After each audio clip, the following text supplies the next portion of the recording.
How dare I take that away from the people who love me by not sharing with them because I don't want to burden them. That's not fair. I'm not allowing them to love me the way they want to love me. Man, I How never thought fucking about savage is that. that? How savage is that? That's so beautiful. Hi, besties, and welcome to a brand new Almost Adulting, the largest self-love podcast and movement, your number one destination for personal growth and mental health. I'm your big sister and your host, Violetta. So today, my guest, I thought would be the perfect guest to kind of close the month of June, which was, it's all about dating before we get into July, which will be a little more about mental health. So we'll talk about both today. My guest today is Adelaide Kane. She is an Australian Leo. She's an actor. She's a smart, sassy, serious. She's known for her performance in film and television, from Rain to Teen Wolf to Once Upon a Time to The Purge to Blood Punch. She recently joined Star Trek. She's currently playing an intern on Grey's Anatomy, and she just did a movie that's coming out called Outrage. Did I miss anything? No, you crushed it.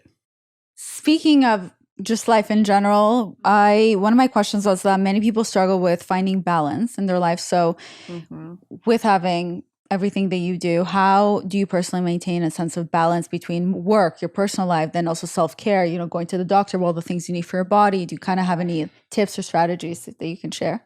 My life in general is like very unstable, even when I'm working, because like those schedules, some weeks you could be in for like 70 hours and some weeks you could be in like for 2 days. 2 days, they're 12 hours each, and that's it. And then you've got the rest of the week free. So when we get our schedules, I try to like schedule everything. I mean, I have ADHD like you, and I've my like Google Calendar is my best friend. Me too. And I have reminders set up like every year or every 6 months for my doctor's appointments. And those are non-negotiables. Those are things that have to be put in. They take priority over everything else. So like my annual checkup, when I have to go in to see my psychiatrist about my Ritalin. And you set aside for a hobby too, which I really like. I do. Mm-hmm. That's so important. Yeah, like there are some hard and fast things that just, they take precedence over everything else, be it like social time, be it, whatever. That falls onto like non-negotiable self-care. Is taking care of like my physical body. Like therapy is one of those things. Non-negotiable self-care. I like that a lot. Non-negotiable self-care. And it's not self-care in like the bubble bath and doing a face mask and like, don't knock it down till you try it. Taking an edible and watching a movie. Like, yeah. That is a really lovely like way to indulge in self-care if that's your vibe. But doctor's appointments, non-negotiable. Therapy, non-negotiable. Going to the dentist every 6 months for a teeth cleaning and an extra, non-negotiable. Like your hobby though, that is really cool that you I forget if it's once a week or once every 2 weeks, but or at least in the past you used to do it where you set aside. Remember one time when we're trying to figure out when we can have dinner and you're like, wait, I can't do this day because that day is when I play this specific thing. Mm-hmm. And I thought that was really cool that even that where you can just focus on your hobby and yourself. I really love that because I have so many hobbies and sometimes I completely forget to focus on them. And yeah, it used to be like I started that during the pandemic. Like Sunday was like a self-care day. And like I could go and have breakfast with someone in the morning maybe, or like have a phone call with like my family or whatever.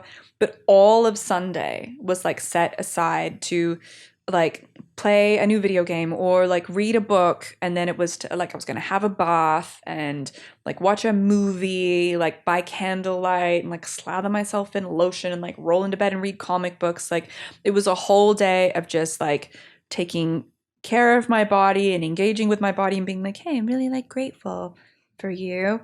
Yeah. And to like do the things that I maybe don't do during the week. Mm-hmm. I don't get that time as much now, but balance is really difficult.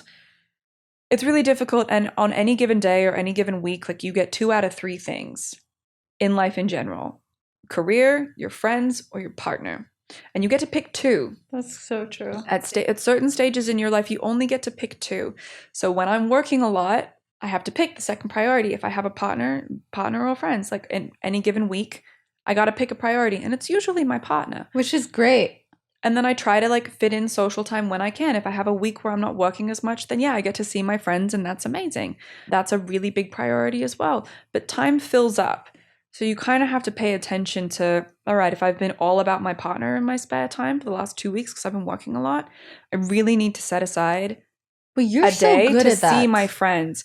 Yeah, but I live on my calendar because if it's not in my calendar, it doesn't Me exist. too. It's not real, and I forget. And that's been a problem in my friendships and in my family and in my relationships as well. I forget. And it's not because I don't care and it's not because I don't have a lot of love. Like if it isn't written down, and Me part of how too. my memory works, I have to see it written. Yeah. Like photos, pictures, hearing it. My brother, he's auditory. You tell him something, he'll never forget, I will. but he'll forget anything written down. You have to Yeah. say it to him verbally, otherwise he doesn't remember, and I'm the opposite. I live on my calendar too, and that's why I get annoyed with people who do any last minute things because Yeah. my brain just can't process. It's so hard for me to even leave my house because I'm like, okay, do I need to grab this? What do I need to do? Exactly. And if I have a planner, because my schedule, I'm like, okay, 8 p.m. dinner date. Mhm. So I need to start getting ready. Then it's 7. Okay, so then by 6, I need to finish my work. My Okay, Alexa has like 6 reminders set up a day. She reminded me like, hey, you got to get moving 15 minutes before I had to be out of the door. Because that's how long it takes for me to finish what I'm doing and then remember, oh gosh, that went off. Yeah. And I figured that out over time. But I think ultimately, like the key to balance, I think, is to not put a huge amount of pressure on yourself to be perfectly balanced all the time, because that's impossible. Like just pay attention, and if you haven't taken some time for yourself in like a couple of weeks because it's been work focused, your partner's had a lot going on, or your friends have had a lot going on, or you've been really social, try and balance that scale and be like, okay, well, I'm going to set aside, even if it's just like an hour. Yeah. No, I agree. I mean, we've had Even those. if it's 10 minutes on TikTok taking a shit with your earbuds No, in. Like, we've had that conversation, and I really like a while back when you said where I was upset that I had one day where I didn't put all my effort into that day, and you said, well, I need to have those days where I slack off or whatever because if then I can. every day is a good day, then no days are good days. Yeah. Like, if you have a really excellent day, beating yourself up that every day isn't, then it wouldn't be a good day. Most days should be average days where like you get a bunch of stuff done, you maybe don't get everything done, you like eat 3 vegetables instead of 5 or whatever. You have a piece like, that's an average day. And in those average days, sometimes you have days where you're not productive. Yeah. And those are normal. They fall on the scale. No, I like that. You're right, because we need to have those chill days in order to then feel proud. That's how we're able to where's the tell ceiling? then. Where do you stop? Yeah, that's how we're able to tell, oh, today was like a really productive day. Amazing. Pat on the back. Exactly. What a great, let's aim for another day like this next week. Yeah. But one thing I liked you said about the 2 out of 3, and you are so good at figuring out how to make time. And I feel we've been friends for a good amount of years at this point. And I genuinely think that you've been so good at, I mean, we both do our best to maintain the friendship. I would say it takes 2 people to maintain a relationship, and you've been very good at maintaining the relationship with me as well.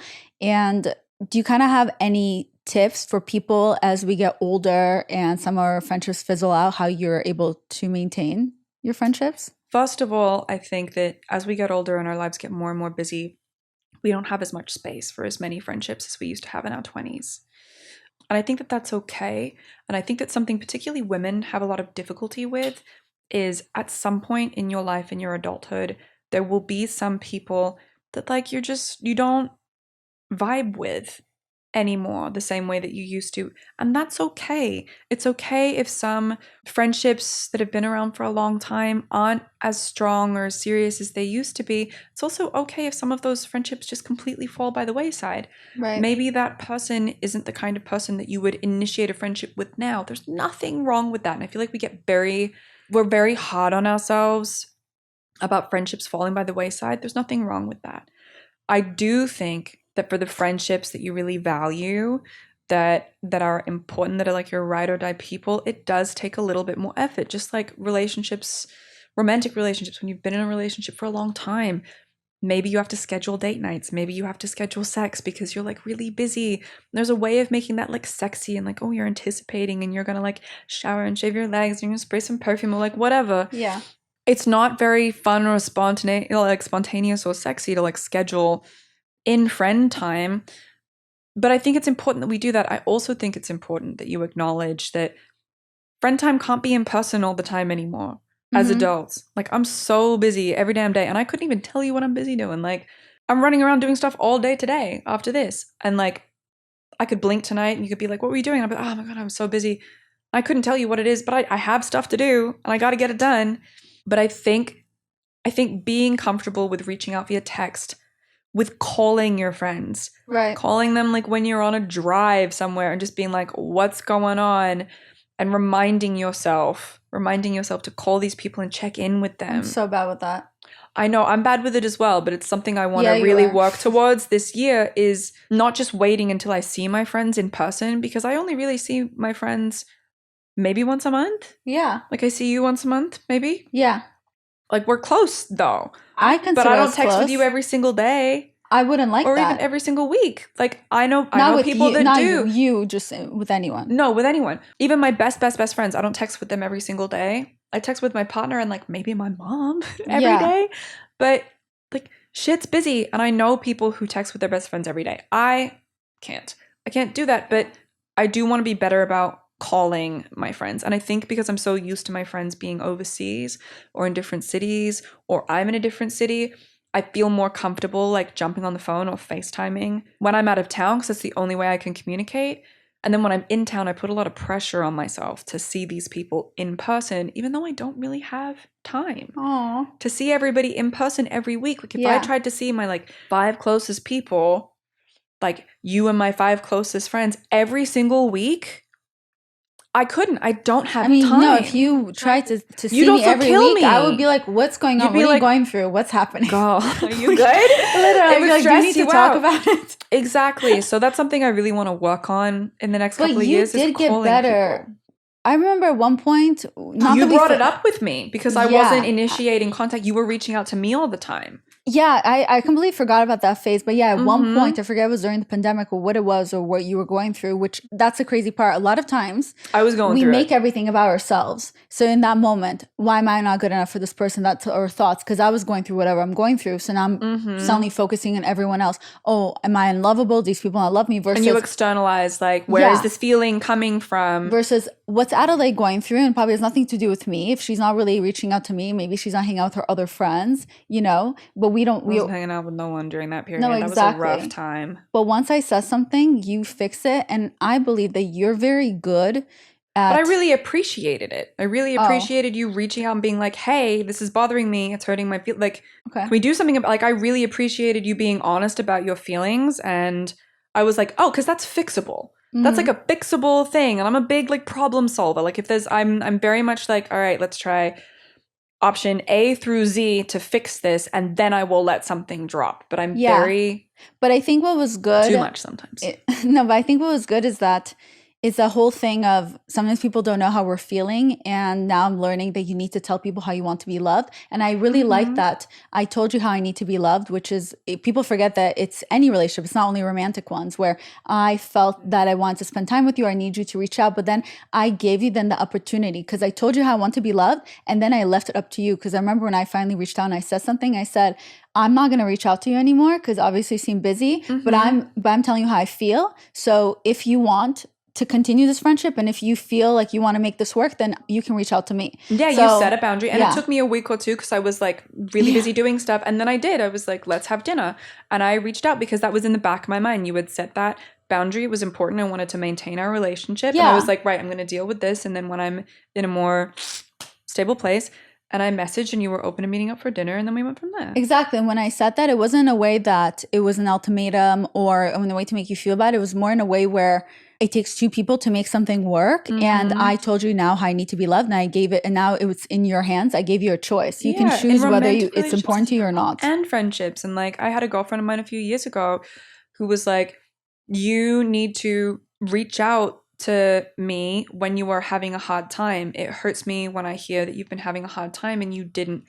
And I hear after the fact, she's like, you're always there for me when I have a hard time, but it makes me feel like you don't trust me to fill that role for you. Like you don't want to share with me, and it makes me less comfortable sharing with you. Like I want to show up for you the way you show up for me when things are hard, and I can't do that if you don't tell me when things are hard. And that was like, it was like a gut punch. Like my heart broke. I was like, oh my God, because if my friends didn't share with me when they were having a hard time, I would be heartbroken. And I was like, I can't believe I never thought of that. That's a really sweet way to bring that up. Yeah, it was just like, it hurts me when you don't share when you're going through it because I want to show up for you.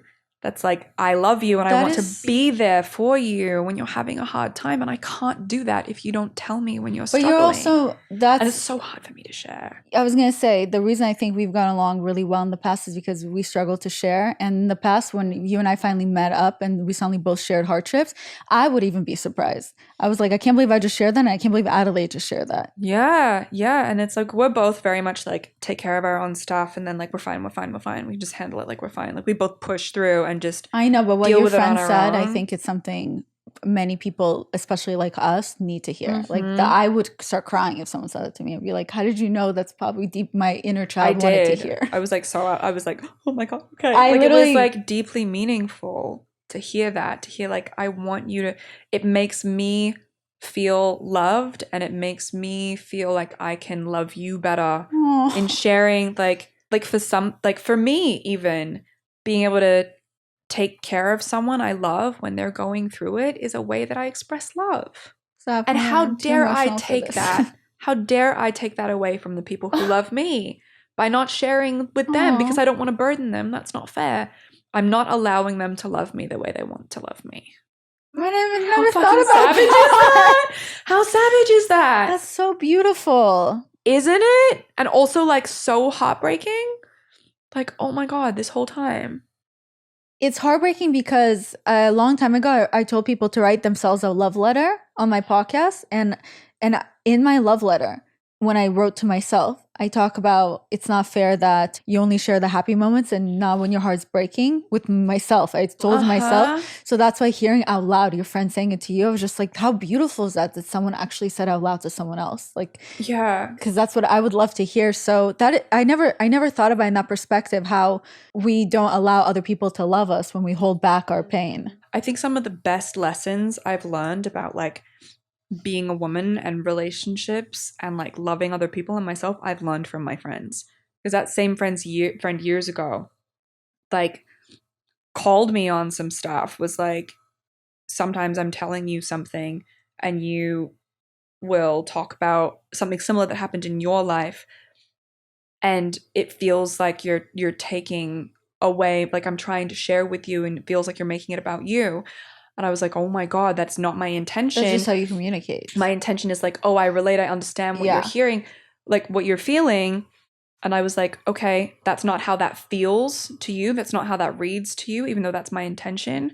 So I'm going to stop doing that because it That's doesn't amazing. matter that I'm like, oh, I understand, I relate. That's not how you're interpreting it. That's not how it feels to you. And I want you to feel like you're being heard and acknowledged. And I check in now. I'm like, do you want to share? Do you want solutions? Like, do you I just do want that to vent? too. Do you want me to bitch with you? Do you just want to like fucking talk and for me to not like I check in But that's and I don't do that so shit anymore. good. And I'm so grateful that she was like, hey, this upsets me. But that's so good that you're able to take it. I actually had that issue with one of my friends where she would share back her information. I said, okay, I feel like does it even matter for me to share my issue if you're making it about yourself? And she got defensive. So the fact that you're able to be so self-aware and be like, oh my God, I'm so sorry. I didn't love you the way you need to be loved. And you Exactly. with because for example with my sister, when people vent to me, I want to fix it. Like I kind of am like my father. So right away I'm Me like, too. my sister was complaining about some girl that was bullying her. And as she's talking, I go, Karen, don't worry. I messaged her and I said, don't talk to my sister like that. My sister was like, what? Are you joking? And I go, wait, then why did you call me about this? I thought you wanted me to fix it. And she goes, no, I Just needed to wanted to vent. talk about it. Yeah. So now when people come to I'm me, a fix it too. now when people come to me to vent, I say, wait, are you venting? Do you need advice or do you need me to fix it? What do you need from me? I ask now. Yeah, like and then they tell me. what would be helpful? Because sometimes you just don't know what someone wants from you. Sometimes they just need you to listen, or now And they there's want nothing advice. there's nothing worse than like bitching about something and someone being like, well, why don't you just do this? And it's like, I didn't ask you. I've thought about that. That's Right. not where I'm at right now. I just want to be a bitch about the situation. Yeah, I just want to complain. that's my friend and her boyfriend. And for you to be like, yeah, that fucking sucks, bro. And then I'm over it. And then it's Yeah. good. Like, it's not actually that big a deal. I'm just having a moment right now. That's probably what was me earlier. Because you gave me advice and then I was just like, okay, but I just don't like love the advice you're giving You me. just wanted to complain. I think and so, too. I was trying to be like, Helpful. girl, and you were like, shut up. And I was like, okay, but That's an example of me not checking in with you. Do you just want to complain? That's so true. I don't think I even Or realized. do you want advice? You didn't fucking want advice. You just wanted to complain. I and wanted I didn't you check to say the opposite. So I think it was me asking you for advice without actually wanting to hear advice. I was like, I want you to say that it's going to be okay. I'm not that girl. And you're like, you guys should break up. I'm not that girl at all. 100%. I'm not the one who's going to tell you what you want to hear. I'm not that girl at all. I love that. Okay, so going into connections, so I'm just going to skip a lot of these questions. Would you say over your lifetime, has your definition of love changed? Yeah, absolutely. Do you have a different definition for platonic love versus romantic love? I don't know. Like I'm not married with children. I don't know if I've met the love of my life yet. I don't know if I'm like the authority on romantic love.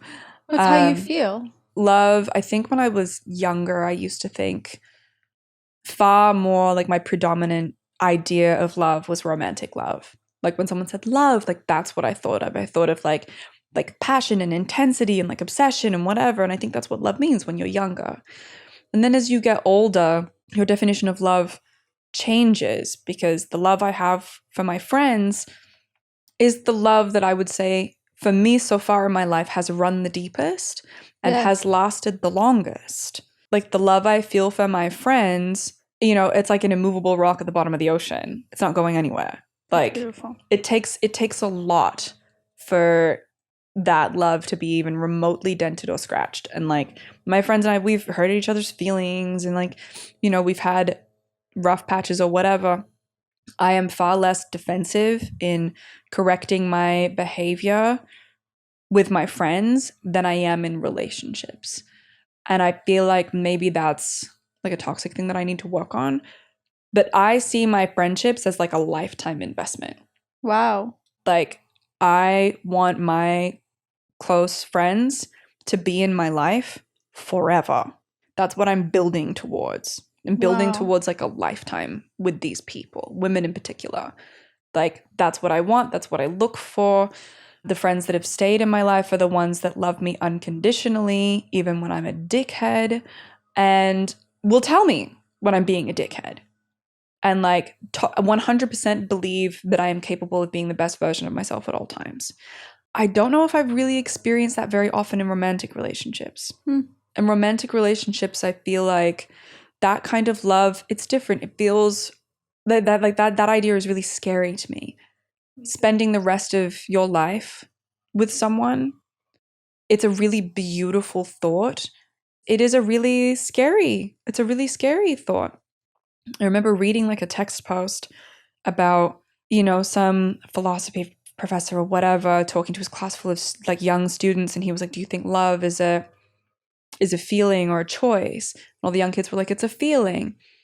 And he was like, right. I want you to go and talk to a bunch of older people that have been married for a while, that have never been married, that have been divorced, that are, you know, that have had children, whatever, remarried, and ask them if they think love is a feeling or a choice. And then when they came back, he like brought in a bunch of older people.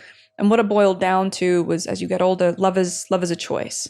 Like you choose, and when you think about it, it's true. Like you choose to continue maintaining your friendships despite like distance and life changing. You choose to keep calling them and reaching out and remember their birthday and, you know, remember what food they're allergic to. It's the same in romantic love, because if love is a feeling, you can't rely on a feeling. Think about the last time you were sad. That didn't last forever. I think I'm so tired for everything you're saying. I swear I'm so hormonal with my period. I don't know what's going on. But like think about the last time you were angry. That didn't last forever. The last time you were happy. That didn't last forever. Feelings don't last forever. You cannot rely on a feeling forever. What you can rely upon.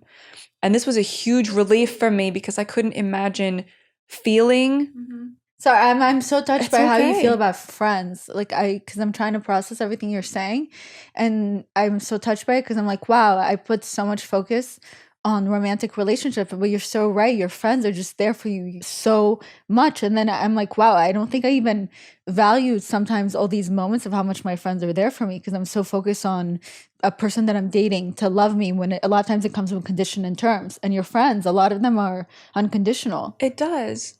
It's so sweet. It's crazy. And like, it can be lonely as your friends like get married and have Yeah. children, and you know, they maybe have less time for you, but that doesn't mean that the love isn't there. And then it does open up the opportunity to like make new friends who are Yeah. in a similar phase of life. And then when you enter those phases of life, when you get married or you have children, you get to rejoin your friends in that stage. Like friendships and any relationship, even relationships of love, like there are ebbs and flows, and there are periods of time where maybe you're not on the same page and you're kind of doing your own thing, and then you come back together again. And that's how you see yourself through a lifetime in friendships, and I guess in romantic relationships as well. But Yeah. hearing that love is a choice Yeah. and not just a feeling was such a huge relief for me, because if all I have to do is keep choosing the same person Aw. every day, I can do that. I can do that. If I have to trust myself to feel that same feeling until I die for a person, terrifying. I can't promise that. I can't promise that I'll be happy forever. You know, I can't promise that my feelings will remain my feelings through a lifetime, but I can promise to choose someone every day for the rest of my life, the way I like choose my that. friends. That does make me feel a big relief, because I am so scared of being with someone for the rest of my life. But yeah, to choose them Yeah. is so beautiful. And it's, how beautiful is that someone gets to choose you every single day? And I think I honestly, like at the root of it, I think that that's what love is. I think that that's what love is choosing to care and choosing to show up and choosing to share with the people in your life over and over and over again. Oh. Even when it's hard, even when it's easy, even when you're distracted, even when there's a lot of things going on, choosing the people you love and choosing to show up for them and choosing to let them show up for you is love. Yeah. What's your love language? One of my love languages is definitely gifts. Mm-hmm. I love giving gifts. It's What? really hard for me. Where are they? Girl. Okay. Like I've had to chill with that because I do too much. Wait, is it just gifts? What are the other There's ones? gifts. Words of affirmation is really important to me, like not too much, but like words of affirmation I feel like is an interesting one, because I just got to talk to people. They don't have to be like I love you so much, but being able to have conversations with my friends, like them calling me to have a chat, spending time and talking, not necessarily doing things together, but sitting and talking like this. Mm-hmm. Words of affirmation, I guess that would also be quality time, but like talking with my people is really important to me. Like hearing about even the mundane boring stuff is really important, because like gifts are neither here nor there. That doesn't really matter. Like acts of service as well, I would say. So all of them at this point? All of them. I mean, I think everybody has all of them. I've noticed that gifts was a really big one for me, and that I've eased up on because I think I can be misunderstood Same. sometimes. And I'm also, it's not fair for me to like give gifts to others when I'm not comfortable receiving gifts in return. Same. And I give gifts, and That's it's because it was easier for me than to say I love you. Yeah. And I've been really working on my communication as well. So like words of affirmation I feel like has been really important for a lot of the people in my life. So I've been actively working on that so I can like love my friends the way they understand love. Yeah. I don't think I realized until doing this interview right now as we're talking and I'm thinking about that I never thought acts of service were my love language, not on my end, but how I want people to show up for me. That's how I can tell if someone loves me, if acts of service, they do something for me. And I didn't realize until right now, as we're talking, I'm thinking about these things. And that connects to growing up, because I didn't have touch or words of affirmation with my father. He only showed love by acts of service. I didn't connect that I still subconsciously see that as love, because when we're talking, whenever I've asked you to do something for me and you've done it, I'm not joking. It catches me off guard. Like one time when I was in the hospital recovering and you came to visit me, it like threw me off. And the same thing when I asked you to pick me up when I did my veneers, because I was sedated, and I said you Came and picked you up high as a kite, swallowed I the know. blankets. And I said, you're my last, don't worry, you're going to be my last resort. I'm going to ask other people. But you stepped up right away and you said, no, okay, let me figure out my schedule. And you made it happen. And I'm not kidding. I probably should have, it really threw me off. I was like, whoa. And I didn't even realize until right now that that's why I was also upset at the guy that I'm seeing, because that is the only way I can tell if someone has love for me. I know that was my love language to receive. That's so crazy. I mean, gifts is definitely one of my love languages, because What of like about to my receive? childhood as well. Receiving is difficult for me because in my childhood, receiving gifts or money always came with strings attached. It always came with strings attached. It was if you use it for this, if you show up for these things, if you do this, if you do well at school, if you whatever, there were always strings attached. And Which I is why think, you don't like to receive gifts back. but at the same time, I would never give a gift and then expect something in Right. return. So it's almost like a very anti what I grew up with is, I give you this purely for the joy it gives you with no expectation of any reciprocity beyond your joy, beyond your happiness at receiving whatever gift it is. But I do tend to go overboard. So I've been scaling that back quite a lot because I noticed at some point that I was getting to a place where I was like, nobody really does that for me. And I started getting upset about it. And I was like, then this is gone.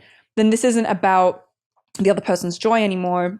Yeah. So stop. That's good. So stop. Take them flowers, give them a candle, whatever. You don't have to be dramatic. And then I started leaning more into acts of service as like a way of showing up for people that didn't, sort of like strike a nerve with my like childhood trauma. And it's been a lot more helpful, like just adjusting the way I behave. Like one of my friends is really, really bad at making plans. She has to like feel how she's feeling in the day. And I respect that because I get it. I need hard plans.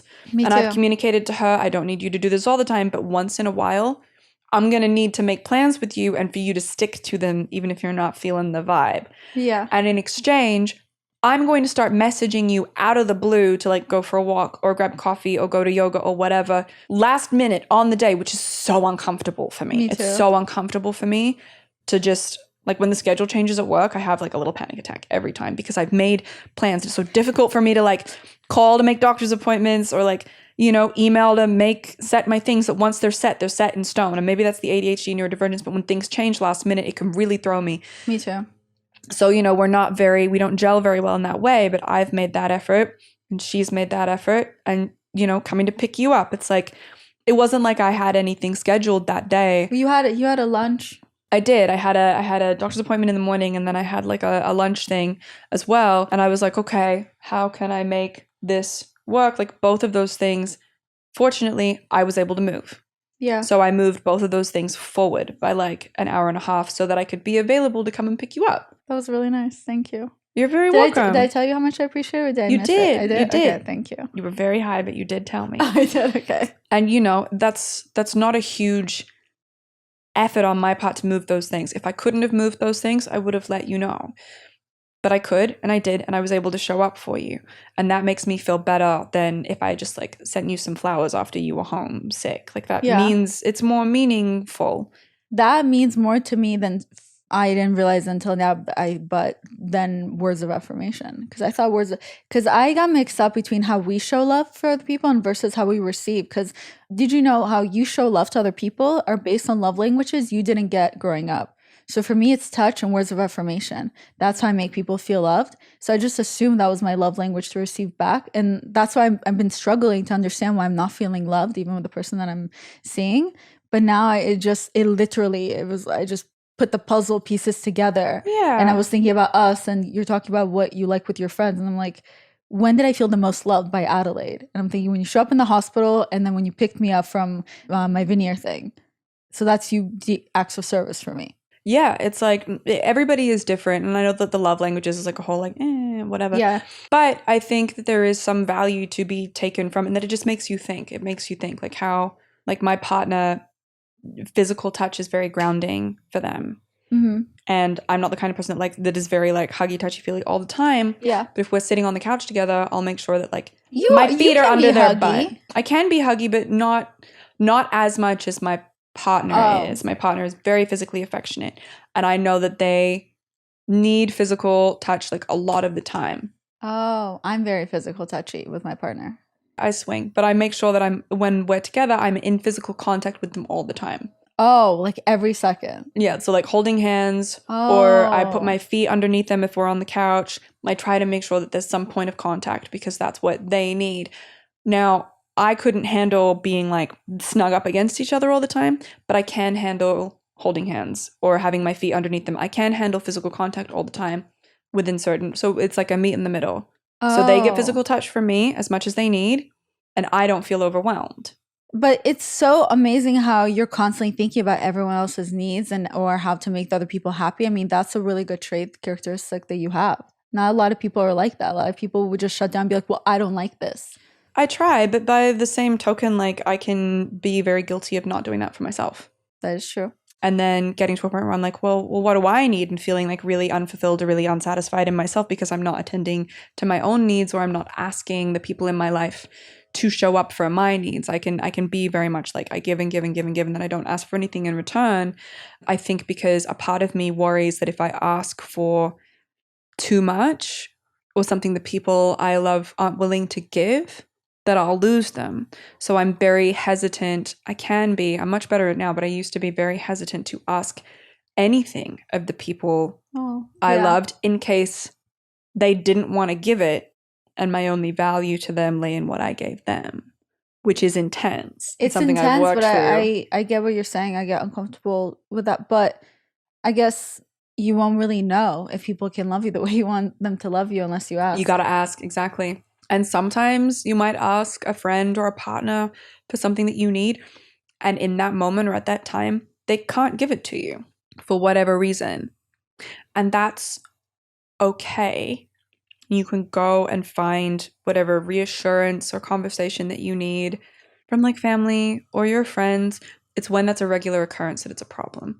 Like you might have a lot going on in your life, and then your partner might have a lot going on in their life, and it might be overwhelming for you both to continue showing up for not only yourselves but each other, which is a good time to get a therapist. Yeah. Which is a good time to like call your friends more often so that you can show up for yourself and for your partner, and so you don't burn out. And I'm guilty of burning out. Yes, you are guilty of lot. burning out, but we do have to remember is that one person can be everything for you. And a lot of times, especially romantic relationships, we make the mistake thinking that they can.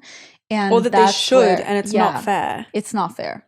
No, like I have a therapist, and I share with my friends, like I share with you, I share with my girlfriends, and I share with my partner. But I don't just share with my partner, because that wouldn't be fair.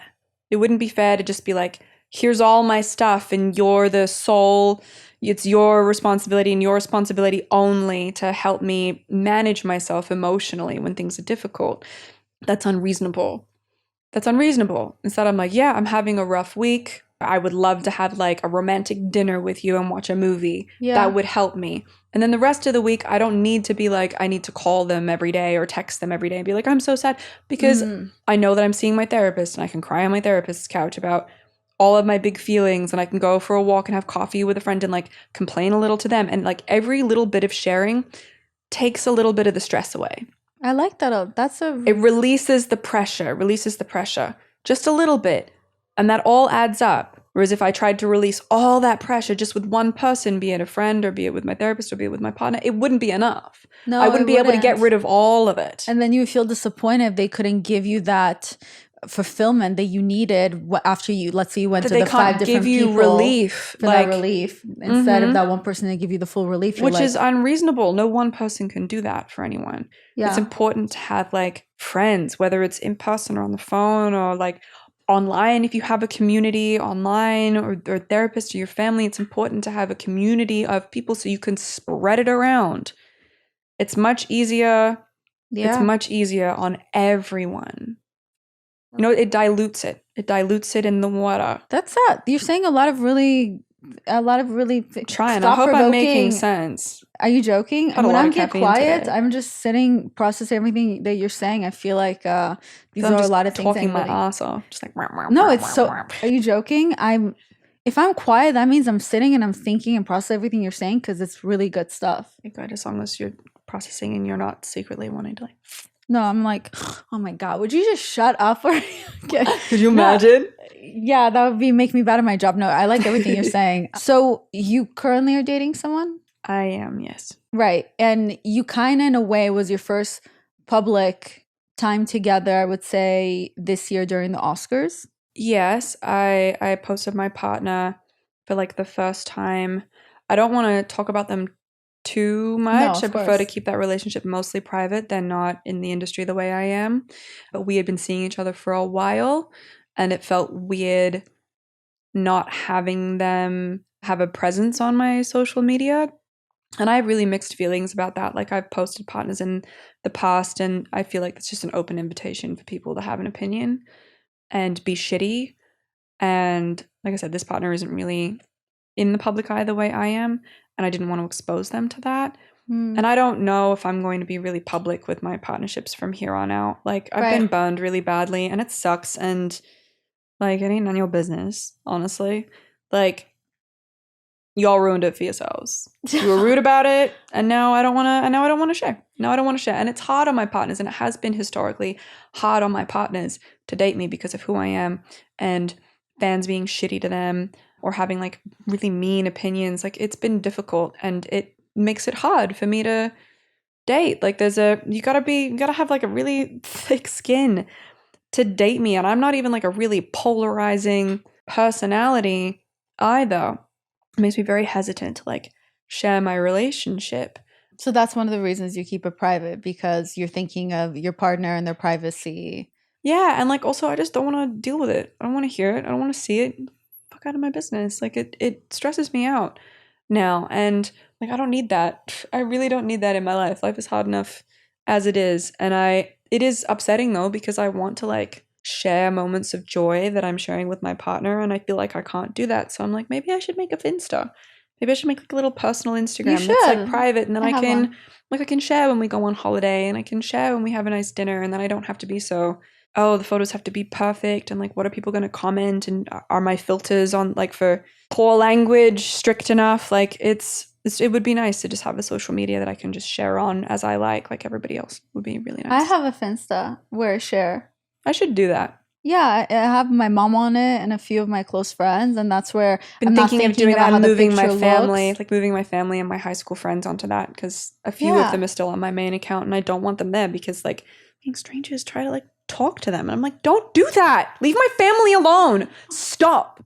Don't. It's weird. It's fucking weird. Yeah. People have tried to like DM my brother and like be friends with my brother, and it's disgusting. Honestly, it makes me so angry, because that's like my little brother. Like, leave my little brother alone. How old is your brother? 28 now. But still, he's my little brother. Yeah, I get that. He'll always be my little brother.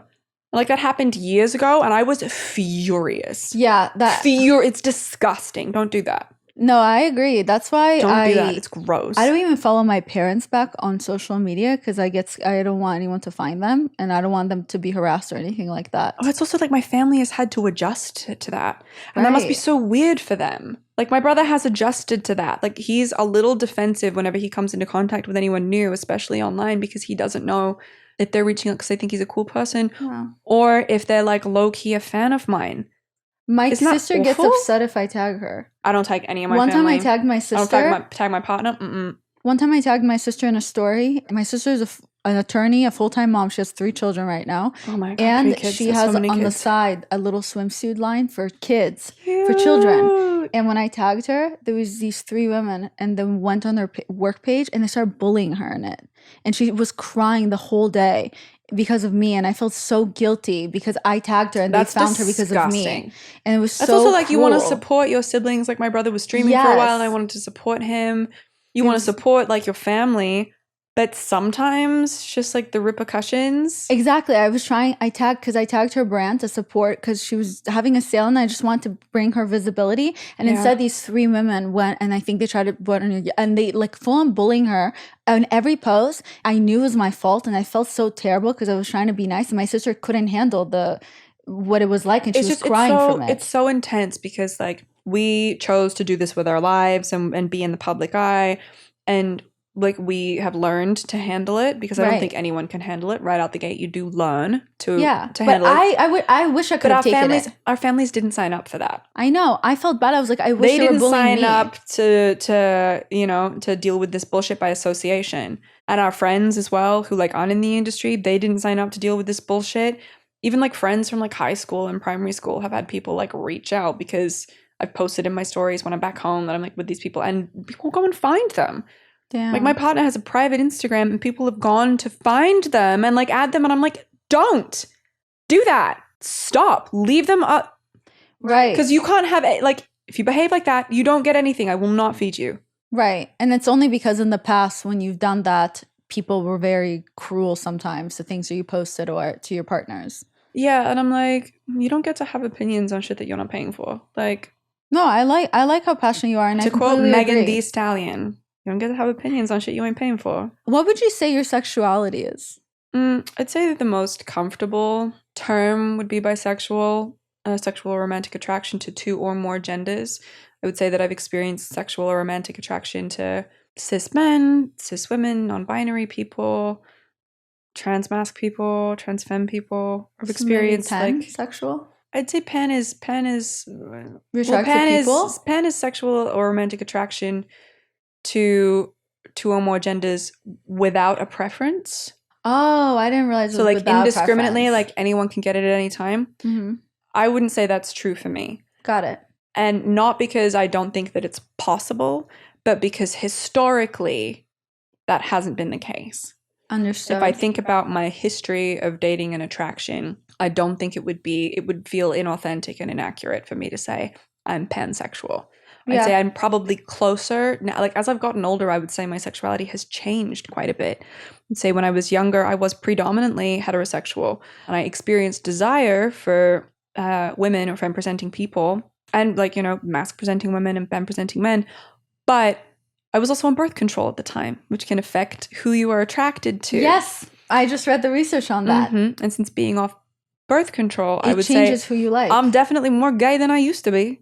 That's I'm still sexually attracted to men, but I've definitely experienced far more sexual and romantic attraction to women and non-binary people. And while I had seen transmasc or trans femme or transsexual people in the past and been like, I find that person attractive, it went from being, like an aesthetic attraction to definitely more of a romantic or sexual interest later on in my life. Mm-hmm. Where I've been like, they're not just attractive, I'm a little attracted to them, which is different. Yeah. So as I get older, it's definitely changed, and my ability or preference has changed as I've gotten older, and also without the influence of birth control. But I feel most comfortable identifying as bisexual, two or more genders, heterosexual expressions, romantic expressions, gender expressions. And you're currently dating a woman. They go by they, she, they pronouns. I'm so sorry. That's okay. Okay, I did not know, I swear. That's all right. That's okay. Like neither here nor there. That makes sense. She or they are comfortable with either. Okay, got it. And how long have you two been dating for? A little over a year. Right. Mm-hmm. And we've known each other for a very, very long time. Right. We've known each other for a long time.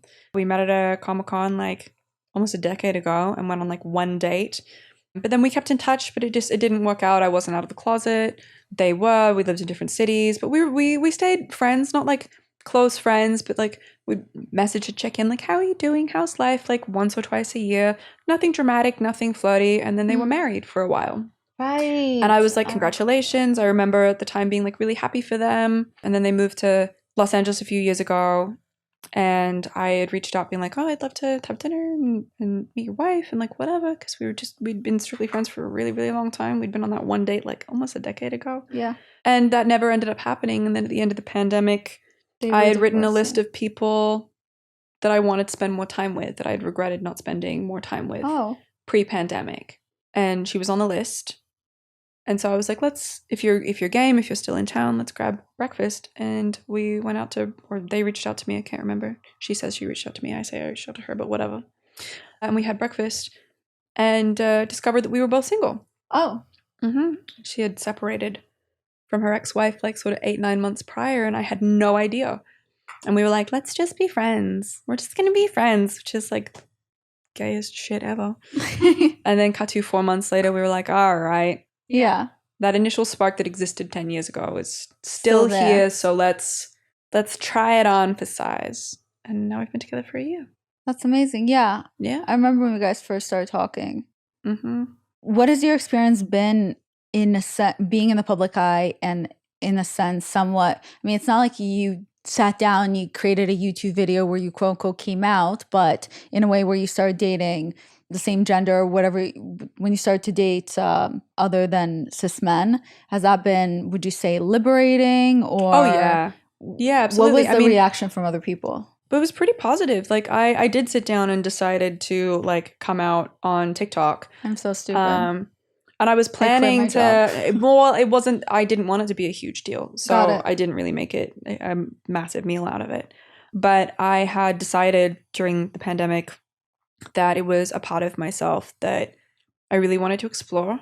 I wanted to have a girlfriend. And I was like, I cannot live the rest of my life not honoring this part of myself.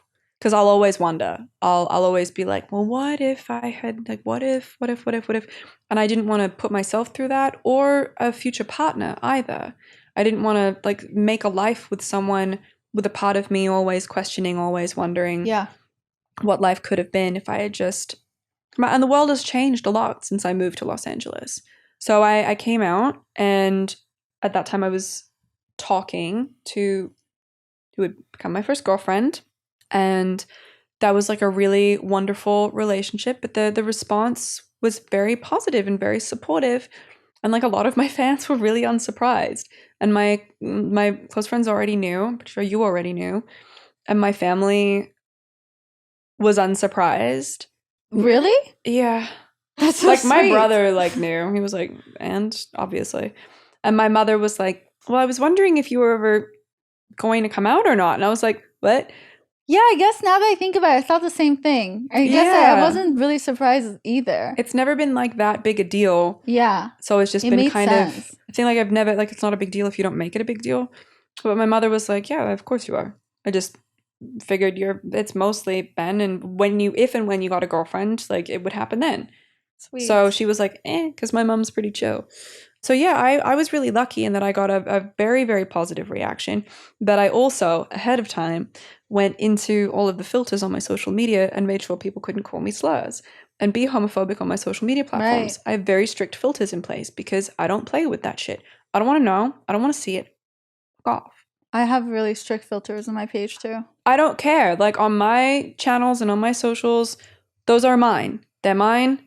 I am God. I don't want to see it. I don't want to hear it. I don't want the negativity. I don't want slurs. I don't want people being homophobic or misogynistic or ableist or sexist or any of that. I don't want any of that. Period. I agree. People go on the internet and they think, okay, this is my therapy session. Let's tell everyone. Look, just how because I I feel. can handle being called a stupid bitch doesn't mean I want to be called a stupid bitch. Yeah. I don't want someone on my Instagram being able to like spew venom on me just because I can tolerate it and I can be like, oh, okay, whatever. I still don't want to see it.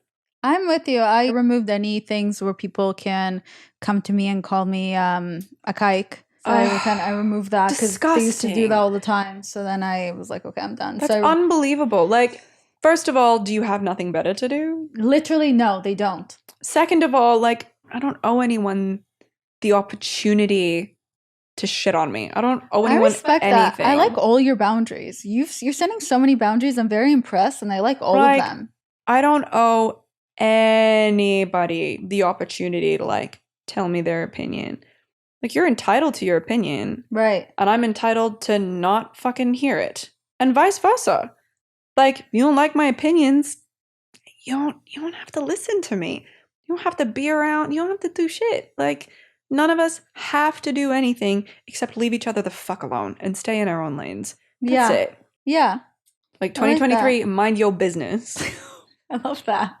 Because if you're minding your business, you don't have any time to mind anybody else's. And if you are working on your happiness, you don't have any time to steal anybody else's. Like, 100%. Truly. People don't even understand the negative effects. There are research shows that if you wake up in the morning and the first thing you do is you start spewing hate or even reading hate comments or reading people fighting, it kind of dictates the rest of your day affects because you. then you internalize anger and you're actually makes you angrier sick. throughout the day. I used to have a really big problem with like negativity and pessimism. I used to be really negative, like really, really, really negative.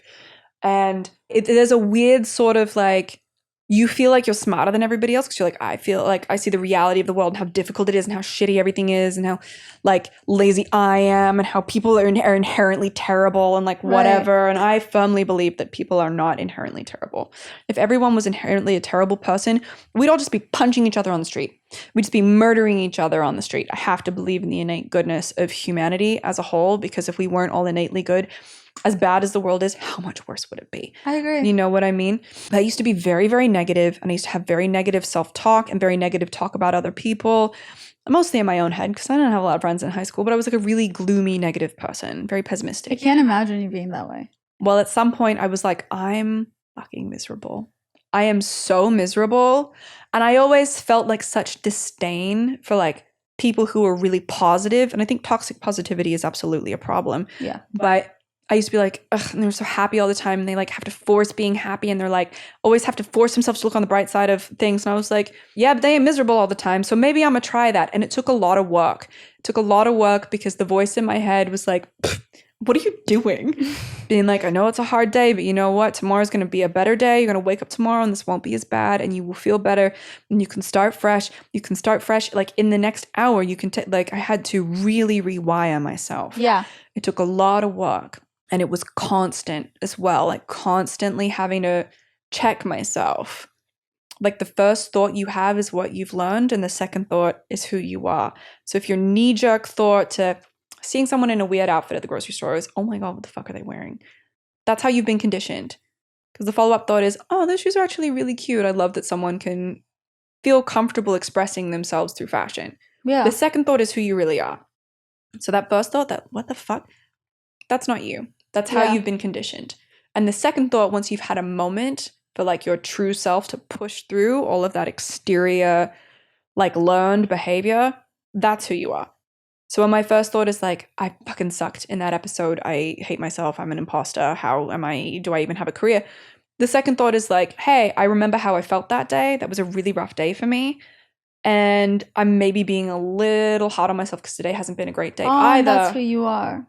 That's who I am. But it took work. It took a lot of work to be positive and to be like, tomorrow's going to be a better day. I can choose to restart this day at any point. I can choose to be happy. It's hard. Some days I wake up. It's hard to choose. Happiness is like such a weird thing to chase. And I mean, you'll never be able to catch up to it unless you define what happiness is. And happiness means so many different things to different people. Goal-based happiness isn't a thing. I remember, and it's going to be really cringe to admit, but I remember like a Sex and the City, was it an episode or was it a movie? Cringe. I don't know. It's so cringe. I'm kidding. But they asked her, not Miranda, what's the really happy preppy one with the Charlotte. I think Miranda asked Charlotte, like, are you happy? And Charlotte was like, well, not all the time, but every day. Like, I'm happy every day. Wow. Not all day, but I'm happy every day. And I was like, oh shit, that's what I want. Because I don't expect to be happy all the time, but a moment of joy every day, like just a moment, a split second of happiness every day, that day is a success. And taking the pressure off needing to feel happy or be excited all the time was a huge relief. Yeah, I mean, it's also unrealistic. It's unrealistic to think that you can be 100% happy every single day and you're setting yourself up for failure. Yeah, it's like what we said about feelings. Like, you can't trust feelings to last a lifetime because they don't last at all. I don't trust my feelings ever. That's why they're valuable. That's why feelings are meaningful, is because that's why they're so precious, because they don't last. And you have big feelings at important times in your life, like whether you're going through a breakup or, whether you're really angry about something. Like, that's a lesson. You've learned something about yourself when you get angry. I don't like how I am when I get angry. Well, you've learned that a boundary has been crossed, or that you still have some trauma that you need to work through, or that there's a cause that you feel really passionate about. You learn something about yourself when you have big feelings, and they're precious. They're really, really precious. Joy is really precious. But if I'm joyful for like a moment of every day, just a moment, whether it's because my cat did like something stupid and I'm like, that day is a success, even if the rest of the day sucks. Oh, I like that. If I poach an egg perfectly and I'm like, oh yeah, I did it perfectly today, that's a joyful moment, and the rest of the day is a success, even if it sucks. Yeah. That guy I told you about, he said that he likes when he has bad days because then it makes him appreciate the good ones. He's like, I don't really get sad, but when I do, I really like it because I can't have joy without sorrow. Like, you can't, like, they don't exist in opposition. They exist in harmony, and you can't have one without the other. I wish a lot of people would better understand that, instead of focusing on the highlight reels that they see of other people on social media. And then they're like, well, why am I not in Mykonos on a boat being happy? That's not fair. Versus we all have different definitions of happiness. Yeah, but like, go be on Mykonos on a boat and be happy on vacation in like 2 months then.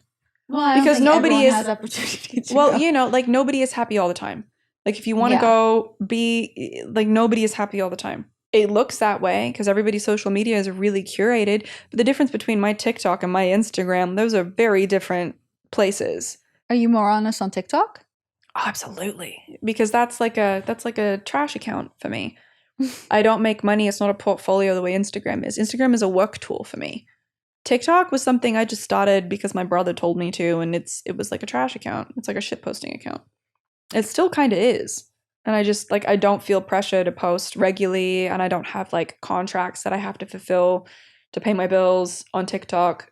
And I've had like one paid thing on TikTok. And then at the moment I have a long running deal with a brand that requires me to post on TikTok. And I will never be doing that again because it makes TikTok less fun for me.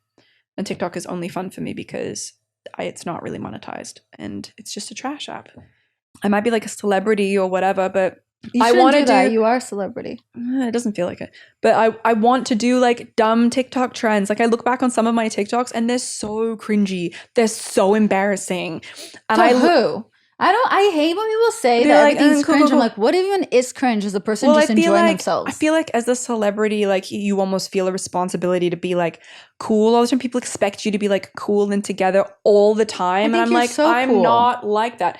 And some of my TikToks were really embarrassing. And I look back and I leave them up there on purpose because I think it's funny. Exactly. It's funny how cringe they are because at the time I thought I was really cool and I thought they were really cool and really fun and I was just having a good time. And looking back, it's embarrassing. It's embarrassing now because it isn't cool anymore.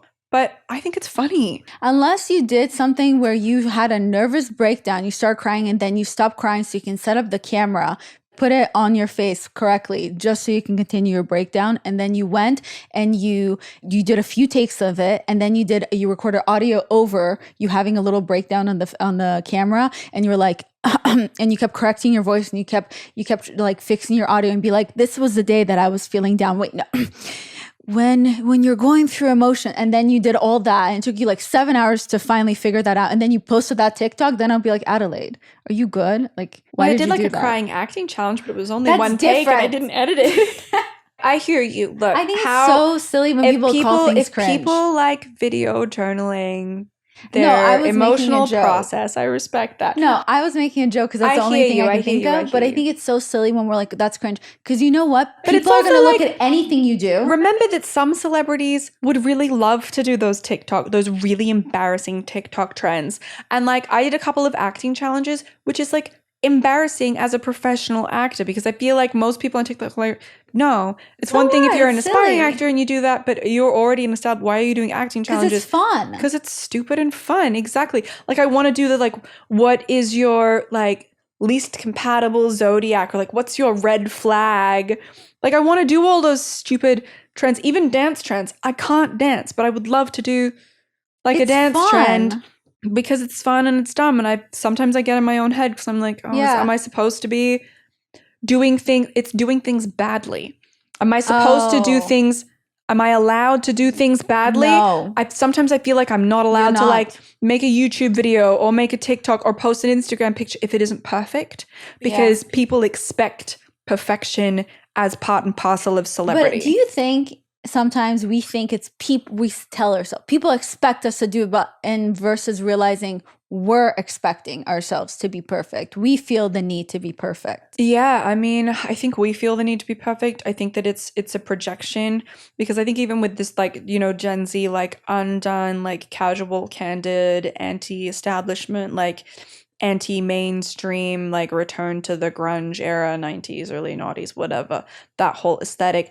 Everyone is so much more perfectly imperfect than they used to be. I love it. Like everyone's hair and makeup is perfect, and their outfits are perfect in how grungy, in like the looking like it's effortless has become so perfected that it almost feels more intensely, tightly regulated than it used to be. Everything goes too much to the extreme. Be perfectly undone, perfectly messy. And I'm like, it's still... Yeah, I need one of the coolest women on social media, and I know how long it takes to look that perfectly, effortlessly put together. Yeah. I know how long it takes. I know how long that like the be high maintenance to be low maintenance. I've done that. I've been that girl. I know how much time and energy and effort it takes. And to take that perfect Instagram picture of like the messy coffee table with like the so tangled fucking I AirPods. can't do that. I don't know how. That I don't still even takes try. 5 minutes of rearranging to make it exactly perfect. Some of my It's all friends do it so curated. fast. Even the most uncurated stuff is curated because their entire life is curated so that they can take candid, You think uncurated people- pictures of their messy closet. That messy closet is curated to be messy. You think people don't realize that it's curated? I never realized Yes, that. because I get tricked, and I know. Oh, I always know because they're my friends. All the bloggers are all my friends. Like, I know. You're even more deeply in that world than I am. Yeah. Though. You're right. But even I see like other actors in the way they live on social media, and I'm like, that's so like they're always beautifully dressed and groomed and like out in like the South, the fronts, and I'm like, I wish I was that girl. But even I know that they're not that girl all the time, or maybe they are. Some They of are them that are. girl all the time. But it takes a lot so of much work, right? work. It's not just they're doing those things to be that way. It's become so deeply integral to who they are as a person. Yeah. Like it's not just what they do, it's who they are. Well, fake it till you make it. You fake it enough times that you end up I becoming don't that have the person. attention span for that. I literally that's have a bag okay. of You're crochet who you in my are. car. But this is exactly who you are. You don't need to be these other people. I've tried being that like super cool, effortless girl, and like honestly, a respect. It's so much time and energy, and I'm tired. As you should. so tired. Life is exhausting. I But wish I had the energy to be like super cool all the time, but you are cool. in a different way. You know what I In mean? your own way. I don't know. I just never I don't even like, first of all, I don't even like pictures of myself, and everything I post on social media and all my platforms is literally either memes or my advice, which is my podcast. I don't really focus on those other things. Like, pictures is so hard for me to take, and I'm aware enough to know that, and I'm not like my friends, but I like that about myself. I don't really think about what other people think. My biggest pet peeve is actually any human being, and this happened to me one time. I interviewed someone that I thought was very cool. And then after we were done interviewing, and I'm like, oh, me and this person are going to be good friends. And I watched her stories on her Instagram, and she posted passively aggressively making fun of some woman who doesn't have a social media following, but she was posting videos. This woman was trying to give advice, and I can see how she can come off quote unquote cringe, but she was doing what a lot of other people do. And the girl kept reposting her videos, obviously making fun of her, and I saw that, and that pissed me off, because my biggest pet peeve is, I don't like that. No, but my biggest pet peeve is people who get cringed or whatever at other people just living their life. If someone's not harming anyone and they're just enjoying your life, who the fuck are you to tell them what they should do? Cringy, whatever, let them be cringy. If That's someone's lovely. shitting on other people, that's another thing. I know, she cringed by that, and then she wanted to share. I don't like that, because that woman wasn't harming anyone. What if, I didn't want. Why are you mean. cyberbullying? Exactly. Why are you doing that? I never released the episode with her too, and I told her. That's so MSN Messenger 2014. Like, why are you cyberbullying people? That 2004. Oh my god, 2004. That's when I was in high school. Oh my god, terrifying. That is terrifying. Me too. Oh my god, I hate that. Oh my god, Yeah. MSN days. Yeah, but it's like, truly, if you have enough good stuff going on in your own life, you do not have time to shit on other people. 100%. And to be if you're worrying about your own business, you don't have time to be in other people's business. The only It's people really that ever true. talk shit about you or cringe and all that are people behind you. No one that's in front of you that's doing a lot with their life and is super happy has time to look back and to be like, oh, are those Crocs? Let me tweet about that. Like, get out of here. That's my biggest pet peeve. My biggest pet peeve are bullies or people that can't allow other people to just be themselves or have fun. I don't get it. Yeah. If I don't like something, I just look away. I Like, even react Disney, really adult intensely Disney to like people. bullying. Ugh. Disney adults, a lot of people make fun of them. I don't really understand it, but that's what brings them joy. I love that. Look, I don't get it. And like, sure, maybe to some people, Disney adults are embarrassing. I am an anime fan. I watch anime. For a lot of Loser. people, that's mad cringe. I think That's it's mad cool. cringe. A lot of people are like, that's so embarrassing. When I was in high school, that was so embarrassing. Really? Oh my god, bullied relentless. Like, you were a creep if you watched anime when I was in high school. Cool, I feel like. I know, and I'm like, what? When did this happen? I've been out here in these streets fighting for my life with my anime obsession and liking video games and comic books and being called either a loser or a pick-me my entire fucking life. And now it's cool because K-pop came in and K-beauty came in, and then anime like rode the coattails of K-pop and K-beauty, and I'm like, how dare you? Also, all those words, it's like you literally, me breathing, I'm sure someone would be like, oh, what a pick me. Did you have to breathe like that? Like I just play video games because boys play video games. Actually, I'll have you know that I play video games all by myself without anybody because I went into like a lobby online once in high school and got called every name under the sun within the first 5 minutes and dipped and didn't play games with other people other than my like little brother on Nintendo 64 until I was a grown woman. So I play video games because of my dad. That was the only way I had a relationship with him. yeah, I see that. For me, it was always like escapism. Let me disassociate. Same with reading, same with comics. I don't play video games anymore, but when I go to my parents' house, my dad will set me up a video game, and I never had the heart to tell him I don't play video games anymore. So then I'll sit for 6 hours and play. No, but parents do that. They're like, that's what you are and what you do forever for the rest of your life. But I think my dad thinks it makes me happy, and I'm trying to make him happy. Well, he's trying to make me happy by setting up a video game. So excited for me to play it.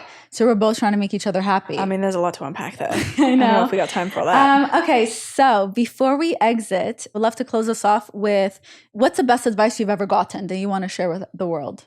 I don't know, just that everything happens for a reason. And I know that that's very like woo-woo, existential, high power, whatever. That's not what I mean. Like if you are rolling through life and you are constantly striving to like learn and be better and find a happier way of living, everything truly does happen for a reason, even the bad stuff. You either learn something new about yourself or other people and you are better able to function in the world. Yeah, you just like everything happens for a reason, and you might not understand why something's happening as it's happening, but after the fact, 2020 vision is like truly a thing. You can look back and go, I see why that wasn't meant to be. Or you can look back and go, oh, I see what led me to that point. And this is something I need to work on, either in how I understand other people or how I understand myself, so I don't end up in that place again.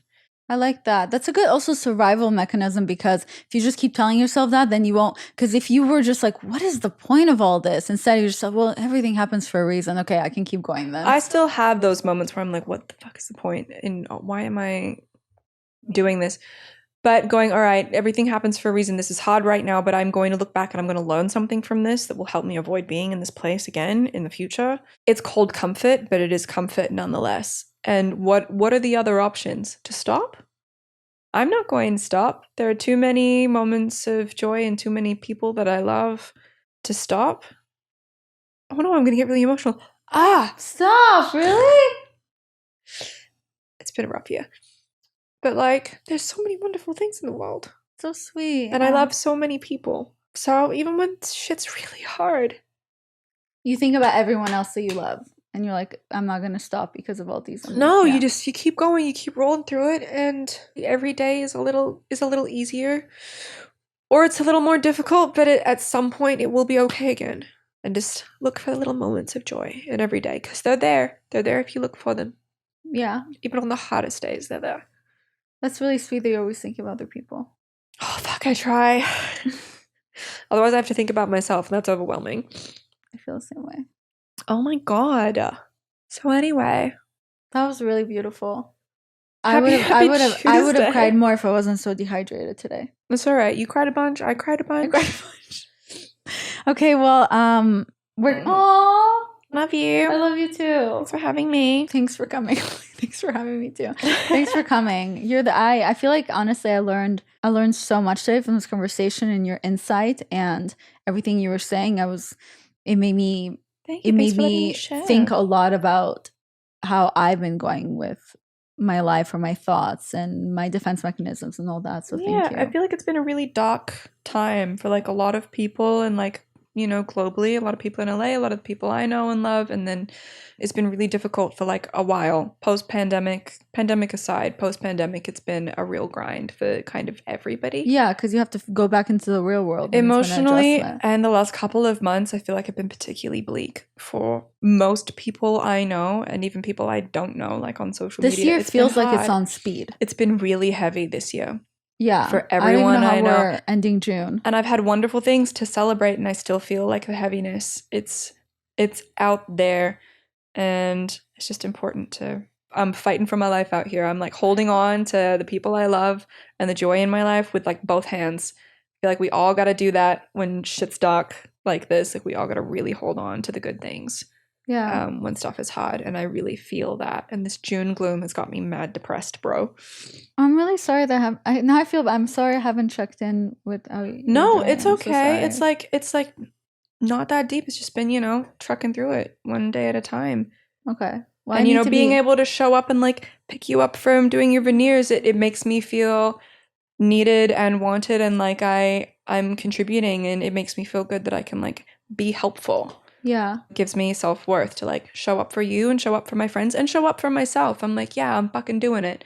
And it helps. But I think sometimes you forget that people are going through things, and if someone on the outside looks so happy all the time, you forget to even check in with them. You're right, because Yeah. the first question when we started, you said no one ever really asked me, "Are you happy?" And you're right. I guilty think a of lot that of with a my lot of people friends. assume that I'm happy all the time, because for the most part, I am happy a Yeah. lot of the time. It's just been like a difficult year, I think, for a lot of people. I'm also probably PMSing. I'm like very much in my feels. Okay, we're such women for Like my doing boobs that. kind of hot. Like, am I PMSing? Okay, I don't well, know. I'm gonna release your hand. Where can people find you? You can find me on Instagram at Adelaide Kane, TikTok at Real Adelaide Kane, and like I don't really use Twitter anymore because I don't have Twitter. fuck Twitter. I've been thinking of deleting it. I might. I deleted it. Yeah. What's I the don't have point? So yeah, that's where you can find me. Okay, well, you guys don't forget to follow Adelaide. Make sure to catch her.